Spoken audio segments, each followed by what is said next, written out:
From Virat Kohli's MCG6 against Pakistan to Bumrah's stump-destroying Yorker to Ollie Pope. Incredible things happen on the cricket ground.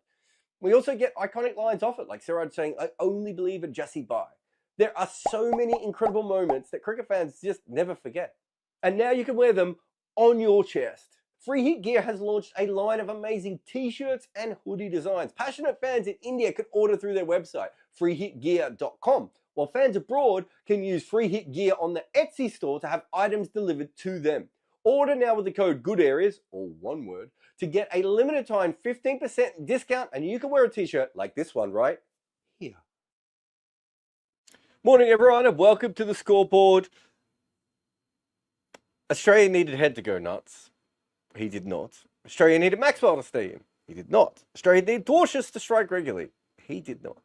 Australia needed Zampa to control the game. He did not. This was not India at their best or even close, but they just weren't playing a great team. And so many things had to go right for Australia to win this game. And all India really had to do was make sure that their bowlers didn't lose the plot, that they only dropped a socially acceptable amount of catches, that they knocked the ball around in what was a reasonably comfortable kind of a chase. In fact, it was the kind of chase that were always going to be moments that didn't look comfortable, right? I think I said on our Discord channel before, looked like they were going to lose about 4 to 7 wickets in that kind of a chase, right?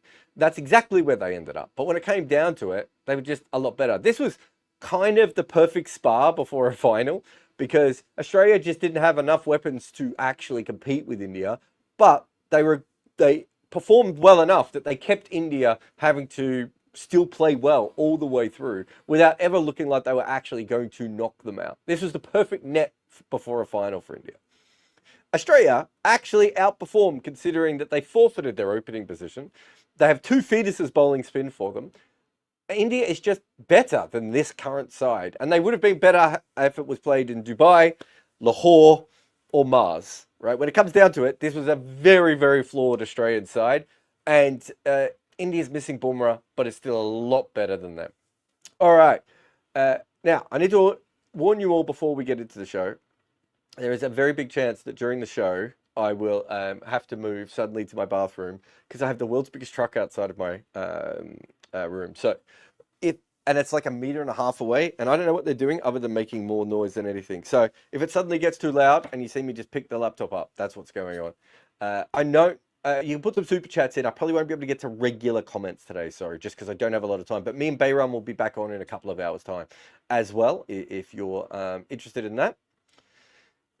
Is Kohli back? The backer meter. Let's just have a look. Seems to suggest he is. Just not quite at the top. We always seem to, no matter how good his form is, he always seems to just end up a little bit short.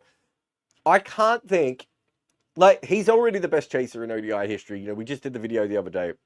I don't think there's, as much as I like Bevan and Dhoni, they're just not in the same realm of what Kohli's been able to do. But even with that, I can't think of a situation that is more set up for him. Big ground, so he's going to be able to get his singles quite easily, but also his twos when he needs them. The pitch is a pitch that you kind of just can stay in on. It's probably maybe at its most tricky when you're trying to force the pace a little bit. A bowling attack that wasn't fully there, and a chase that wasn't really ever pushing him. Like, it's probably like, this is probably like a 6.8 chase, right? Like, you would probably say going in that the batting team would want to win about 66% of the time, of this particular batting side anyway, right? Or maybe slightly higher than that. It's just perfectly set up for Kohli all the way through. Actually, I can come back to that one later. Well done to Bayram, by the way. Just a congratulations to him for getting Kohli out short of his 100 today. I must admit, I did feel genuinely shocked when he played that. I think it was on Crick Info, someone saying, that's the sort of shot that Kohli doesn't usually play. And I'm like, no, he usually plays it. He just usually would have hit it squarer. I think it was just a little bit wider than he thought it was. And perhaps he expected the wrong one to spin back a little bit further. Anyway. We could see here this sort of mid-wicket area that he scores so well in. That's probably where he was trying to hit it when he was out. Very, very leg side dependent. Australia just couldn't work out specifically how to keep him on strike long enough. It's easy to say, especially with that kind of bowling attack, but I think they just had to take more risks. They took Cooper Connolly, which was the safer option, and they took the safer options when they were in the field. I still think they did well to push it. So I don't want to have a go at Smith or the Australians or anything because they were completely outgunned in this. But the reason I wanted Fraser McGurk ahead of someone like Connolly is just because he ups the randomness. And when India was chasing, it was really obvious just how little tricky decisions they had to make, right? This is his strike rate by bowling type today. So you can see that against spin today, he went at 90. So he was up against spin. And it probably makes sense that he went a little bit more defensively against pace. Nathan Ellis might have played a part in this as well. But I think that makes sense. This is his scoring shots today. So he had 33% dot balls. I'd say in T20 cricket, anything under 30% is elite. 33% in one-day cricket is really, really high. Especially in a chase like this where you're essentially, there are going to be little periods where you may not score as fast as you want to or anything else. You're really exceptional. I'm a little bit surprised he didn't get more runs from twos, but there's a couple of times when, not just him, I think other batters had a chance of two and he just wasn't calling them through. So I think he just thought there's no point risking a run out in that situation. And just having a look at him, we just wanted to have a look if he's how different he was as a player in the first innings compared to the second innings. Let's just start with the sixes here. So he's 38% under where we would expect him to be for sixes for the balls that he faces in the first innings, right? Really interesting that jumps up quite a bit. Like it's noticeable here that he can hit sixes in the chase more. That's not what we would expect. And it's kind of what we were talking about the other day with in the great ODI batters thing. The one thing that sort of changes the way that he goes about it compared to Kohli or Dhoni is the fact that he chases from a position where he doesn't get behind the rate as much as those two do. It's just a different technique. I'm not saying one is better than the other, but you can see that here. But if you look at these combined, he's a slightly different kind of player in the chase. And the main difference is boundaries, right? Just he's a lot better with boundaries in the chase than he is anywhere else. Anyway, he was very good today. And as I said, made in a lab for this kind of situation, really. Just absolutely perfect for him. All right, let's move on to the other guy. I think there was a bookie today, by the way, who put up a big... they put up a bet that 22-1 for Virat Kohli and Steve Smith to be top scorers.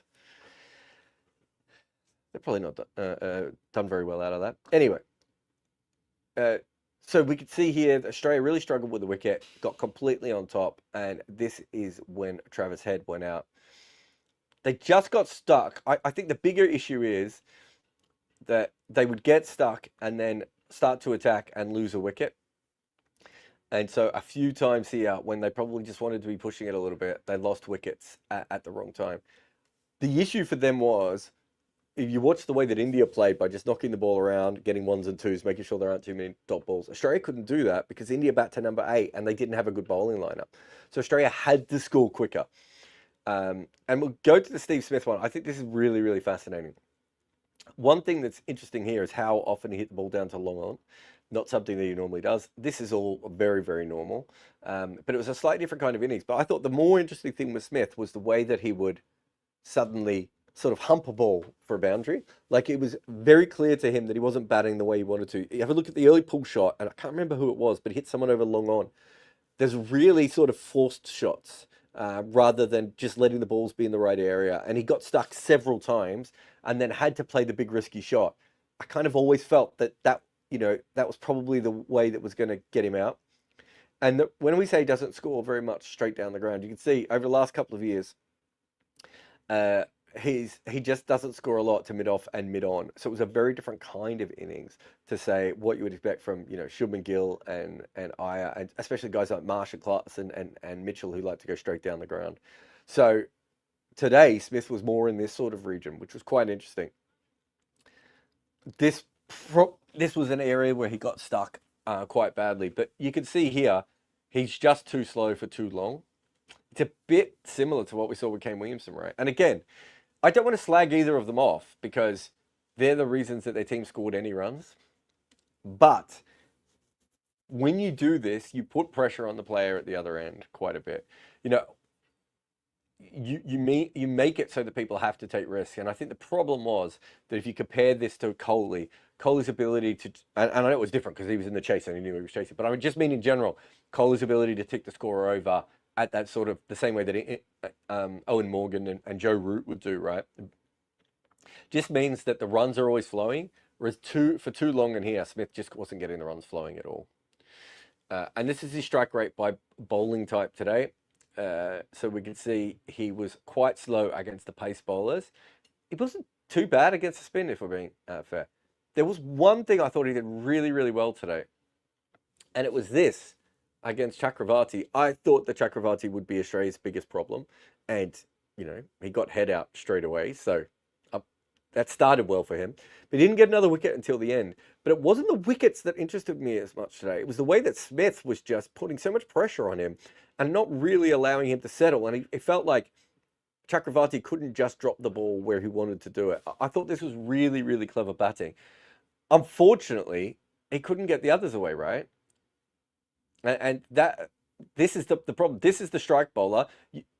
If you're India, you're going to take a few extra runs off him because you're assuming you get some wickets.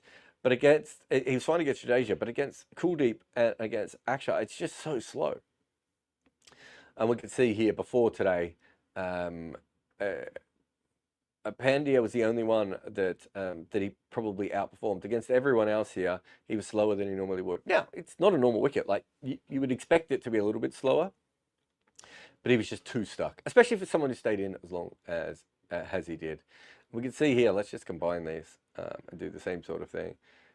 Generally against spin, he's just brilliant at manipulating the field. Like, he's 13% better at singles, at ones, and 35% better at twos and threes. We know he's not going to hit a lot of sixes these days, although he did when he was young against spin, but he's not going to hit any sixes really these days.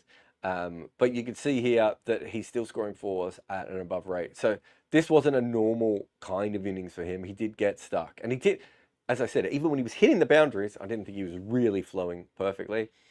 And we could see the last couple of years, he has struggled to score at any kind of rate against the quicks, which was certainly another issue today. All right. Camper doesn't want to play.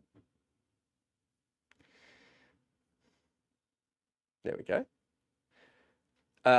Just the Zulu stats for Australian batters, minimum 3,000 runs. Smith's had an interesting career, I think, is probably fair to say, in ODI cricket, because he's kind of just forgotten about. And if you look at the history of Australian cricket, they've had so many players that are so good. And he's certainly not in this kind of wave of these frontline players. But he's here with Damien Martin and Mark Waugh. Mark Waugh was the interesting one of that. I wonder how much Mark Waugh might have been slightly different if he'd opened his entire career. I don't know if that's the case. But also, Mark Waugh's job was to sort of knock it around and let Gilchrist be Gilchrist for a lot of that time. But yeah, this is not a bad cluster to be in. You've got David Boone, who did very well in some World Cups. You've got Michael Clarke here. But it does show you kind of overall that he hasn't had the impact of some of the other Australian greats. And he's a considerable step behind, I would say. Shout outs to Mark Taylor there. He played a lot of one-day cricket, Mark Taylor. Alex Carey's last 6 ODI innings. I thought coming in, he was probably the one that if he failed, they would just make a change quite quickly. Go probably bring in someone like Cooper Connolly, probably not Fraser McGurk, but in the middle order, bring him in. He's been really good. Of recent times in one-day cricket, he's been very, very good. He's just active. Again, a bit like Smith, the way that he was batting, I think, sort of told us a little bit about, there was a shot he played, I want to say it was over long off. Well, actually, it was over mid off, because long off was up in the circle. And it was such a hump. You don't get many offside humps, right? Where you're literally, it's almost all bottom hand. He understood that he had to get the rate up, especially with the way that Smith was going. But I think it wasn't a wicket that probably would traditionally suit him. Nothing but credit for him to get them to the score that he did. And, you know, in the end, got them in a really good position. I think one of the issues he's always going to have is just that he's so dependent on deep mid-wicket. And everyone knows that. It's kind of generally covers and deep mid-wicket. And that's why he plays so many sweeps and reverse sweeps as well, because he's really trying to get to that. But again, like we all know where he's going to try and hit it. Him against pace today did very well, and against spin. I thought it was a really good innings. exactly what Australia needed at that time. He just didn't get to kick on at the end and maybe score a couple of 15-run overs right at the end when they probably needed it. Just to him versus pace and spin.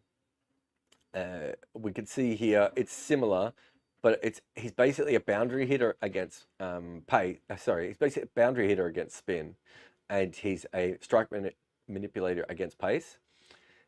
And if we go up here, he's not terrible against spin. He's a plus in most of these things. But this is very, very good numbers in manipulating against pace. And he's a busy guy. Like, he's a busy player. I don't know if he's a busy man. I don't know what he does in his private life. But he's a busy kind of player. Certainly, we saw that again today. He couldn't not be more of a quintessential wicketkeeper. Just want to talk about Travis Head today because I thought it was quite interesting what India did. In fact, I'll start with this one. This is Kuldeep Yadav and when he bowls in ODI cricket. So you can see that basically in the power play before today, he really hadn't bowled all that much ever before. He's never been used in the top 5 overs. And today he came on really, really early. And obviously this is the period when you expect him to bowl the most. And he comes back again for that sort of period when the 5 fielders come out. Oops, went the wrong direction. But the reason he came on early was because Travis Head. And originally I was like, I wonder if they're just doing it because, and I didn't know of this before, of Travis Head having a weakness against left arm finger spin. I kind of looked that up and it wasn't a thing. But they might have just been going, oh, the ball averages away. The ball's spinning away from him, so we'll have a go at that. But when I looked at this, I actually realized what the issue was. Forget left arm finger spin. It's probably more to do with the fact that they couldn't actually do this against Head in the power play. Like if you're bowling left arm finger spin to him at this point with 2 fielders out, and that's their 2 other spin bowling options, unless they wanted to bring Chakravarti on. And they eventually did bring Chakravarti on as well. So that's probably why we saw Kuldeep bowl a little bit earlier. But again, it shows the incredible flexibility of Kuldeep. He can bowl a little bit in the power play, and he can bowl all the way through into the early parts of the death. Like, there's a lot of very good wrist spinners who just don't have that flexibility that he has.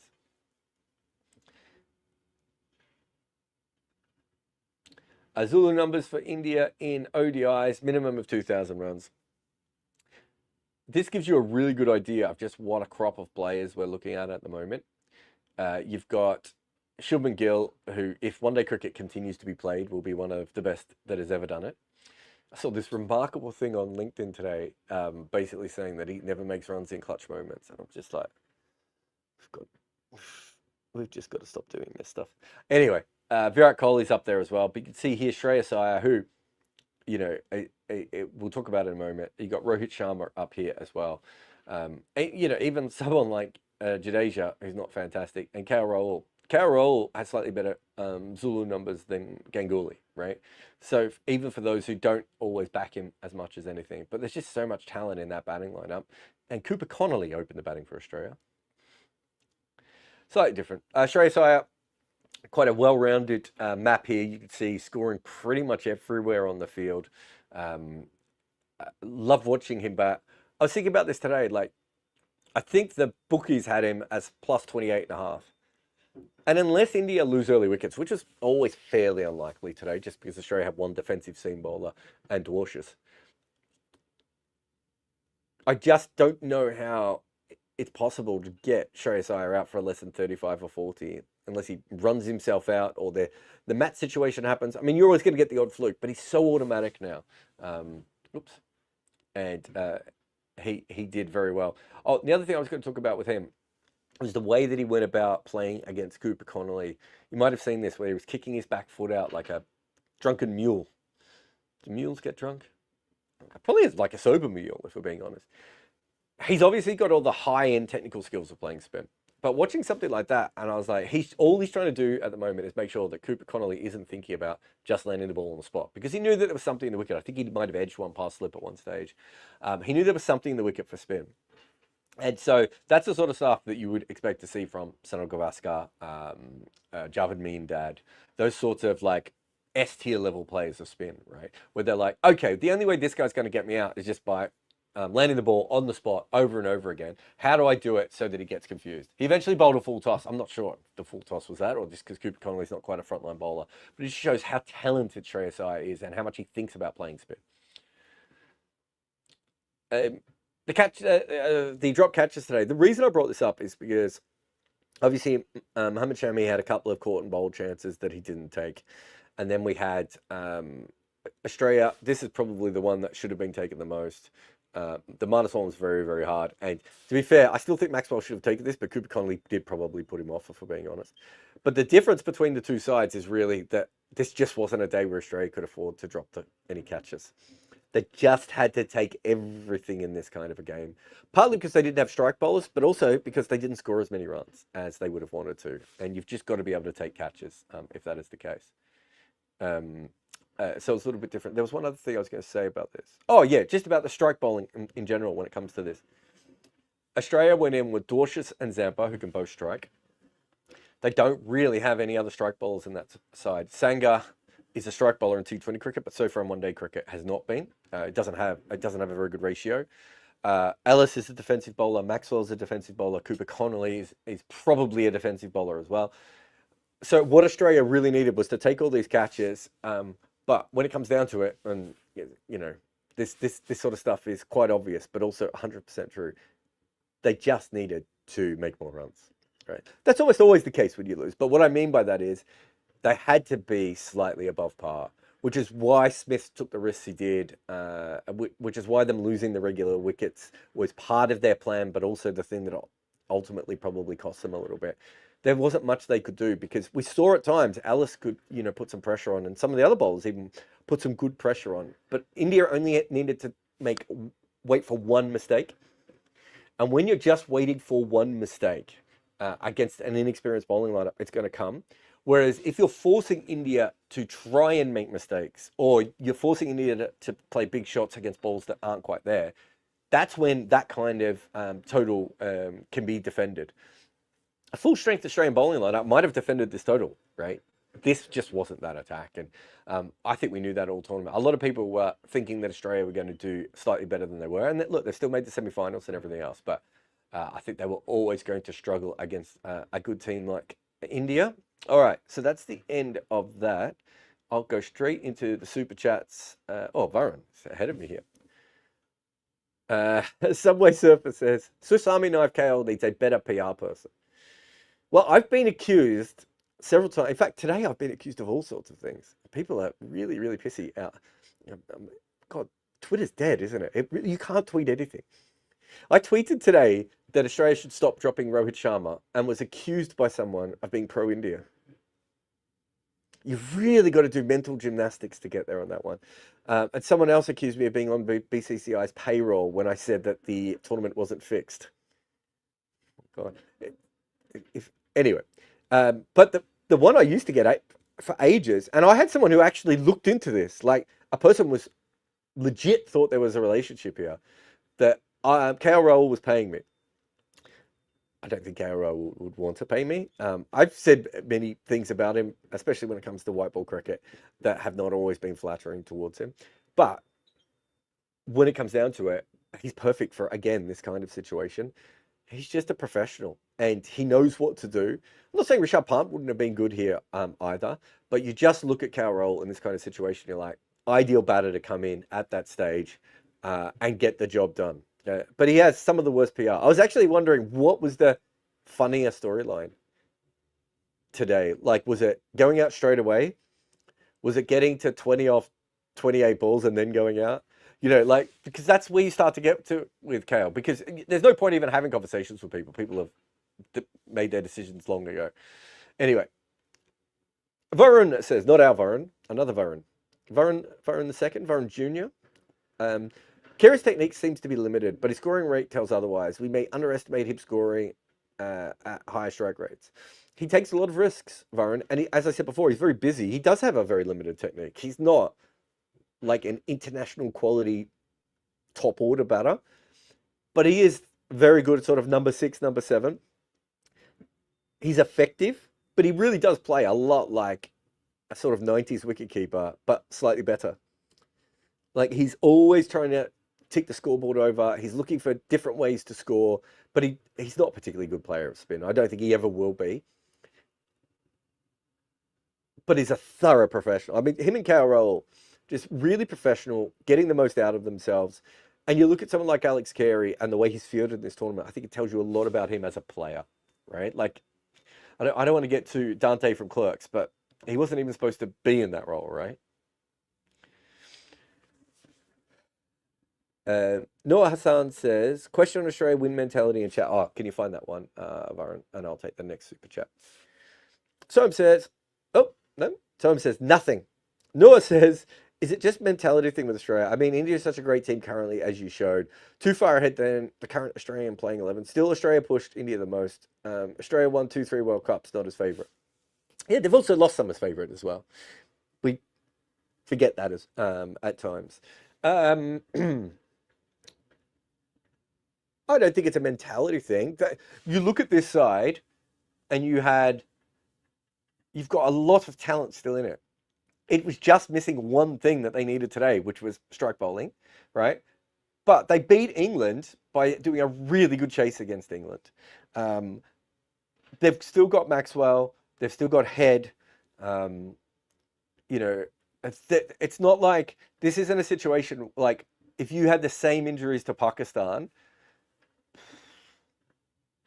So, yeah, I still think today they were missing an opening batter, so it's probably not the best game to say it. But I still think it's a pretty good batting lineup.